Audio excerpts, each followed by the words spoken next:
notre pays est coupé en deux et on ne voit pas la situation évoluer beaucoup. Comment cette situation est-elle vécue par la population et aussi par le musulman que vous êtes? D'accord, bon, on vous remercie d'avoir infiniment.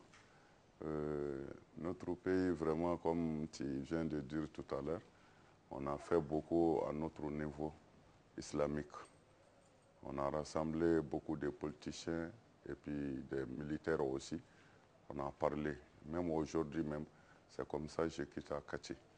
J'étais parti pour voir le monsieur, pour en parler, pour qu'il puisse faire quelque chose pour notre pays. Il faut que nous sortions de ces crises-là. Vraiment. Alors justement, on avait placé beaucoup d'espoir dans l'action notamment du Haut Conseil islamique, dont vous êtes l'une des figures les plus importantes. Quel est le bilan? Bon, on croit que ça va aller, Inch'Allah, parce qu'on a appris que notre armement qui s'est installé à la Guinée, où ils ont libéré ça, s'ils rentrent ça chez nous ici, on va faire quelque chose tout à l'heure même, Inch'Allah. Est-ce que vous pouvez regarder plutôt vers moi que plutôt que vers la caméra?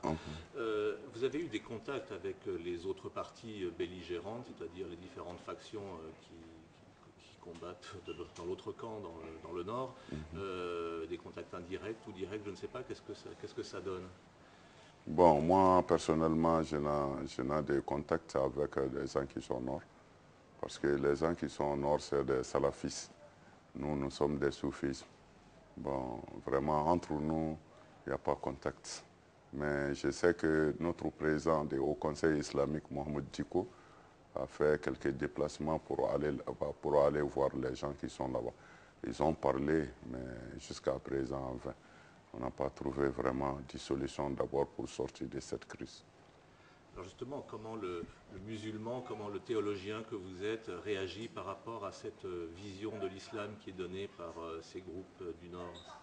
Bon, vraiment, nous, on condamne leurs actes parce que l'islam, c'est la paix. Un musulman ne peut pas forcer quelqu'un à être musulman et un musulman ne peut pas laisser son prochain dire qu'il n'est pas musulman. Bon, couper les mains comme ça et puis tuer les gens comme ça, vraiment, on condamne fermement. Comment expliquez-vous que ces groupes aient réussi à s'installer là-bas, c'est-à-dire aussi à avoir une certaine influence sur la population? Parce que bien sûr, il y a la force des armes, mais il y a aussi peut-être une certaine force de conviction de leur part, ou qui a trouvé un terrain favorable dans le Nord? Bon, je crois, parce qu'on a appris qu'il y a beaucoup de populations qui adhèrent avec eux maintenant. Parce que leur prêche et ce qu'ils disent, il y a beaucoup de gens qui sont pères armes. Et puis, de plus aussi, leur prêche a supprimé beaucoup de gens. Vraiment, on a pris ça, mais je crois qu'avec du temps, ça va passer normalement, Inch'Allah. Vous pensez que des erreurs des erreurs importantes ont été commises par l'État malien dans la gestion de cette affaire? Mais c'est sûr, parce que c'est notre État qui a vendu notre pays, on peut dire ça 100%. Parce que si ce n'est pas ça, on ne peut pas arriver à ce niveau-là. Si les militaires ont fait leur travail bien et ils ont bien occupé des données et ce qu'ils cherchent, mais c'est le gouvernement qui a empêché les militaires à faire leur boulot. C'est à cause de ça qu'on est arrivé à cette situation.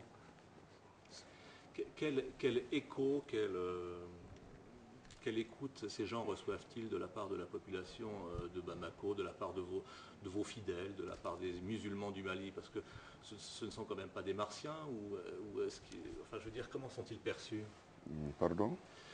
Comment sont-ils perçus, ces groupes qu'on appelle, ces groupes extrémistes, comment sont-ils perçus par les autres musulmans du pays?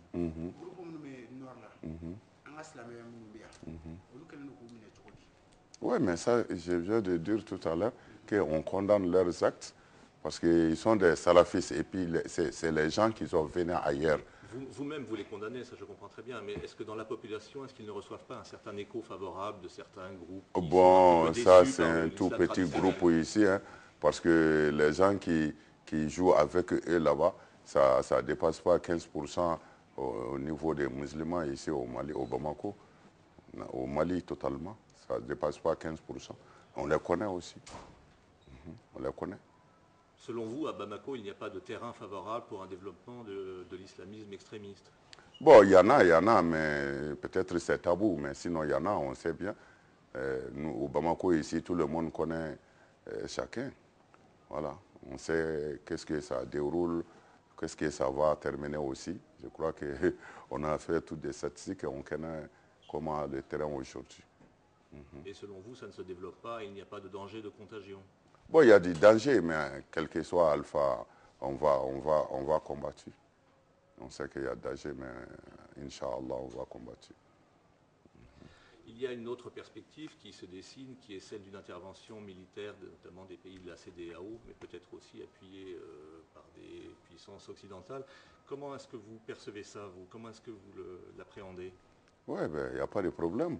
Parce que CEDEAO, nous, on fait partie des membres de CEDEAO et on en fait beaucoup aussi pour les pays voisins. Bon, aujourd'hui, si le tour nous trouve, les militaires peuvent venir nous aider parce qu'on a aidé avant aujourd'hui.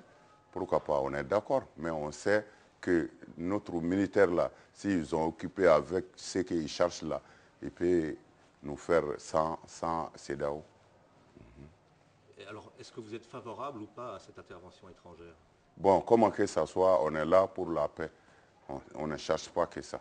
Si c'est de venir soldats étrangers, on est d'accord. Si nous-mêmes on peut faire, on va faire.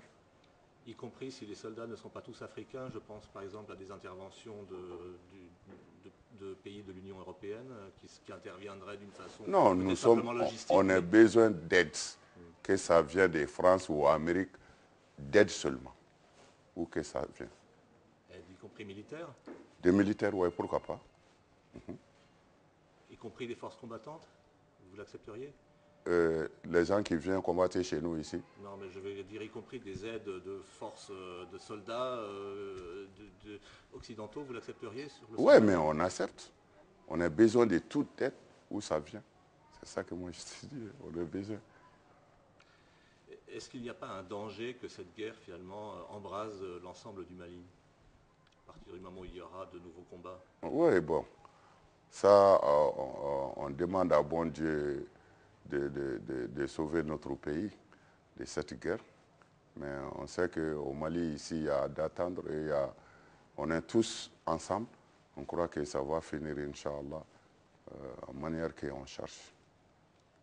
Comment pensez-vous que le Mali va finalement, c'est ma dernière question, comment pensez-vous que le Mali finalement va se sortir de toutes ces épreuves? Est-ce que ça va être finalement quelque chose de salutaire qui lui aura servi ou ça restera une catastrophe? Non, bon, le problème au Mali aujourd'hui, c'est les Maliens sont déchirés. Mais si on fait unis aujourd'hui, on peut faire tout ensemble. Et on ne craint rien si on est unis. Merci beaucoup. Merci.